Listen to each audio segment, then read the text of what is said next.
Impérialisme et terrorisme en Afrique, causes et perspectives pour les peuples en lutte pour leur libération nationale et sociale. C'est le thème de la 4e édition des journées anti-impérialistes qui se tiennent à Ouagadougou. L'ancien président sud-africain Jacob Zuma sera jugé pour corruption dans une vieille affaire d'armement impliquant le groupe français Thales. Cette annonce survient après le refus unanime vendredi d'un tribunal sud-africain d'abandonner les poursuites visant l'ex-chef d'État. Bonjour et merci de suivre LCA, la chaîne au cœur de l'Afrique.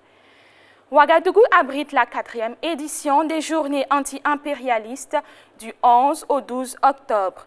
La cérémonie d'ouverture a eu lieu hier à Ouagadougou, à Jean-Pierre Gengani.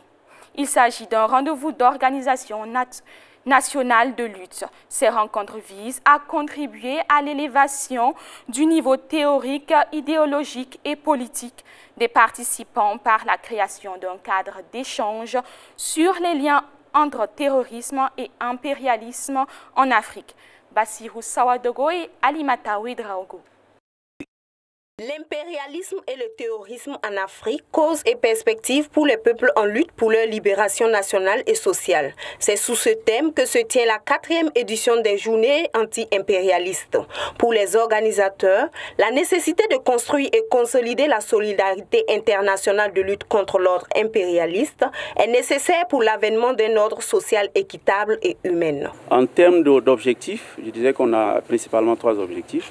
Donc le premier objectif, c'est d'analyser l'impact des rivalités inter-impérialistes sur la crise sécuritaire en Afrique. Le second objectif, c'est de pouvoir échanger et surtout de dénoncer le terrorisme comme un obstacle aux luttes d'émancipation des peuples d'Afrique. Et troisièmement, c'est de pouvoir, au bout de ces 2 jours d'échanges et d'activités intenses, pouvoir proposer une perspective politique donc clair pour les peuples d'Afrique en lutte. Discours d'ouverture, l'ODJ est revenu sur l'assassinat de 2 responsables des leurs dans la province du Yaga. Abus, force, répression, le bureau exécutif national de l'ODJ et les structures organisatrices crient leur ras-le-bol et dénoncent le laxisme et le laisser-faire du pouvoir actuel. Nous assistons à une sorte de fascisation donc, de ce régime-là.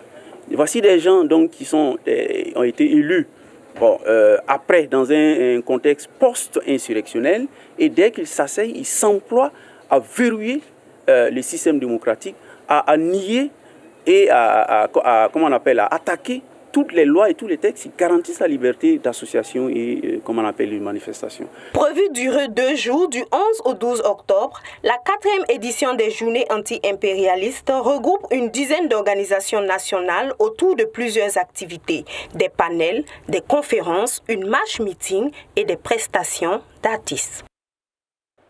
Dans le cadre des activités de sortie de la 31e promotion de l'Institut des sciences et techniques de l'information et de la communication listique, une journée porte ouverte s'est tenue hier en son sein. Ce fut l'occasion de faire découvrir aux visiteurs son studio télé-école flambant neuf qui vient s'ajouter à son studio radio-école. Une visite guidée avec nos reporters Constantin Sieda et Oumou Konaté. L'Institut des sciences et techniques de l'information et de la communication listique a ouvert les portes de son studio-école ce 11 octobre.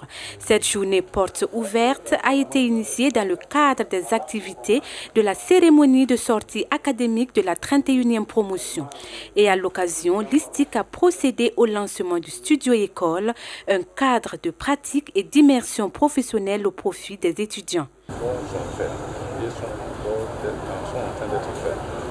Si tout cela rentre en ligne, eh bien, effectivement, au-delà de la pratique, au-delà de la théorie, il faut aussi la pratique. Mais aussi, qu'il y ait la pratique et qu'il soit en phase avec la théorie, il faut effectivement que le niveau même des enseignants soit élevé. Et il faut suivre cela. Il faut suivre cela de même, parce qu'aujourd'hui, la formation, ce n'est pas seulement des recherches sur le net, ce n'est pas seulement ce qu'on a appris il y a de cela quelques années.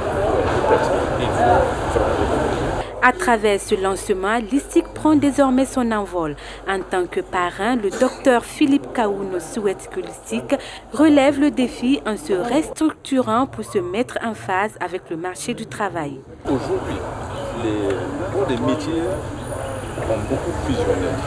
Donc, il n'y a pas que des techniciens ou des journalistes des médias qui sont formés ici. Il y a beaucoup de métiers qui sont et qui, justement, voudraient qu'on ne puisse pas être focalisé seulement et confiné seulement aux médias. On parle planétaire, on parle des métiers de technologie, de la communication, pas seulement que des médias. Le creuset du journalisme et de la communication célèbre ce soir ses lauréats de la 31e promotion. Ils seront au total 112 stagiaires aptes à investir le monde du travail et contribuer à la professionnalisation des corps de métier des médias, des institutions et des entreprises de l'audiovisuel et du multimédia, aussi bien du public que du privé. L'université Ouaga 2 à Gansan pour bientôt, nous confirme la visite du chef du gouvernement Christophe Dabiré sur les lieux. Le mercredi dernier, il est allé s'enquérir de l'avancée des travaux qui réaffirment l'engagement du gouvernement à fournir des structures et infrastructures adaptées aux étudiants Achille Ouedraogo, Bassirou Sawadogo et Alimata Ouedraogo. La rentrée scolaire 2019-2020 a débuté depuis le 1er octobre 2019. Certes, nombreux ont repris le chemin de l'école, mais pas tous. Dans le souci de permettre à tous de fréquenter dans des structures adéquates, le projet de construction et d'équipement d'une UFRST et d'une cité universitaire de l'Université Ouaga 2 a été lancé. Et justement, ce jeudi 10 octobre, le Premier ministre Christophe-Joseph-Marie Dabiré a visité le chantier de construction. Une visite pour voir l'avancement des travaux. Et en venant visiter les installations de l'Université Ouaga 2, c'est une manière pour moi de saluer les efforts qui sont faits par la communauté scientifique de notre pays, et la communauté universitaire d'abord, et puis la communauté des enseignants du secondaire et du primaire. Parce qu'ils font un travail excellent pour ce qui concerne la relève humaine au niveau de notre pays. Vous savez, le développement universitaire est un des principaux axes du programme du chef de l'État. Et les réalisations qui sont en train d'être faites au Ouaga 2 ont pour objectif de faire en sorte que l'on décongestionne l'université Joseph Kizerbo à Ouagadougou. Vous savez, l'université Ouaga 2 a près de 20 000 étudiants aujourd'hui. Et ces 20 000 étudiants sont dispersés à travers la ville de Ouagadougou dans différentes salles, au CIAO, à l'université Joseph Kizerbo, etc., etc. Et il était de bon temps que l'on trouve un site où nous allions ramener tous ces étudiants pour qu'ils se retrouvent de façon conviviale autour de leur communauté universitaire pour pouvoir entreprendre des études scientifiques et techniques de manière conséquente. Pour le président de l'université Ouaga 2, cette visite est la bienvenue et il est ravi que le gouvernement prenne à cœur la construction de cette université. Cette visite que nous venons donc de recevoir de son Excellence, Monsieur le Premier ministre, nous réconforte dans tout ce que nous accomplissons comme tâche. Et ensuite, je crois qu'avec vous, vous avez pu constater l'état d'avancement des travaux et l'originalité de cette université. Elle se construit à petits pas, mais sûrement. Et vous aurez remarqué qu'il y a un plan global d'aménagement où toutes les infrastructures sont géoréférencées et avec l'accompagnement du gouvernement, on espère bientôt rendre opérationnel ceci. Lors de cette visite, le constat général est l'avancement des travaux vu qu'il y a des bâtiments déjà réceptionnés. Et le président de l'université Ouaga 2 espère que très bientôt les travaux prendront fin pour permettre aux étudiants de venir prendre cours. La liste des 11 membres du PANAPAX, le panel des anciens et personnalités pour la paix, l'unité et la réconciliation au Burkina est connue. Son rôle, trouver des solutions à une réconciliation et une paix durable au Burkina Faso.